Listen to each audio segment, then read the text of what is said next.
Kaj se zgodi, če država varčuje? Predstavljamo si gospodinjstvo z 2 odraslima osebama in 2 otrokoma. Nenadoma izgubijo približno četrtino dohodkov, saj se podraži vrtec, zdravstvena oskrba, šolanje, enemu od odraslih se zniža plača in dodatki, drugemu pa grozi odpuščanje, ki je posledica krčenja naročil. In kaj bo storila taka družina? Zaradi pomanjkanja bo zmanjšala izdatke in se odpovedala priboljškom. No, vsaj tako si predstavlja država. Problem je v tem, da skorajda ni gospodinjstva, ki ga varčevalni ukrepi ne bi prizadeli. Torej, bodo prisiljena varčevati vsa. To pomeni, da bodo v vseh gospodinjstvih manj kupovali dobrine in storitve, saj denarja za to preprosto ne bodo imeli. Torej bodo proizvajalci in ponudniki storitev morali krčiti proizvodnjo in obseg storitev, kar vodi v manjšanje plač, odpuščanje in propadanje podjetij.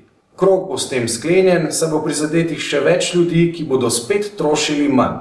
Gospodarstvo gre na ta način v negativno spiralo, prav tako pa je prizadeta tudi država, saj pobere vedno manj davkov. Varčevanje lahko vodi le v še več varčevanja, do gospodarske rasti pa ne pride. To potrjuje tudi primer Italije.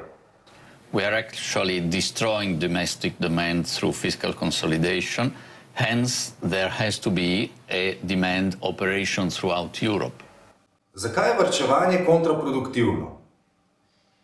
Javni sektor je vključen v zapleteno mrežo gospodarstva. Ni nikakršen parazit davkoplačevalskega denarja, saj enako kot privatni sektor proizvaja vrednost in omogoča, da gospodarstvo lahko sploh deluje.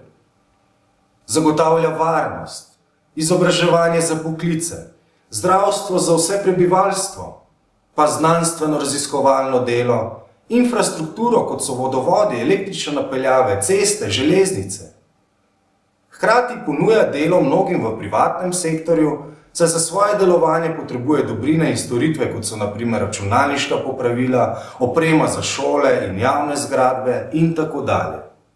Ko je prizadet javni sektor, to pomeni, da je prizadeto celotno gospodarstvo, saj se povpraševanje po dobrinah in storitvah privatnega sektorja zmanjša, prav tako pa se močno zniža dostopnost javnih storitev, s tem pa tudi kvaliteta življenja na splošno. Gospodarstvo lahko rešijo le smiselne investicije, ne pa varčevanje.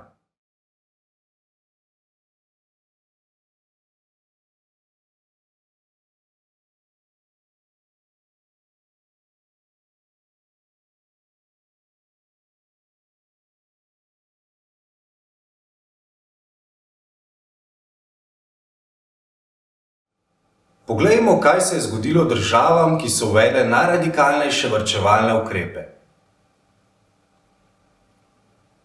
Javni dolg je narastel leta 2009, ko je vlada reševala nasedle privatne banke in podjetja. Varčevalni rezi so skrčili javno porabo in javne storitve.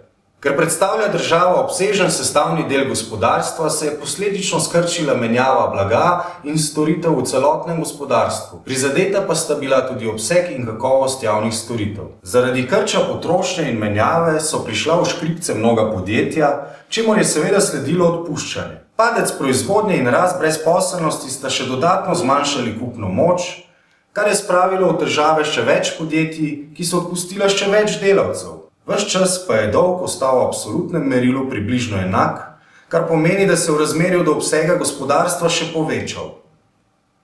Vrh vsega je padanje ekonomskih kazalcev zbilo tudi mednarodno zaupanje v kreditno sposobnost države, zaradi česar so se v višave pognale še obresti odplačevanja dolga. Skratka, varčevalni rezi v javne storitve so za družbo, še posebej, če je že tako v stiski, gospodarsko pogubni.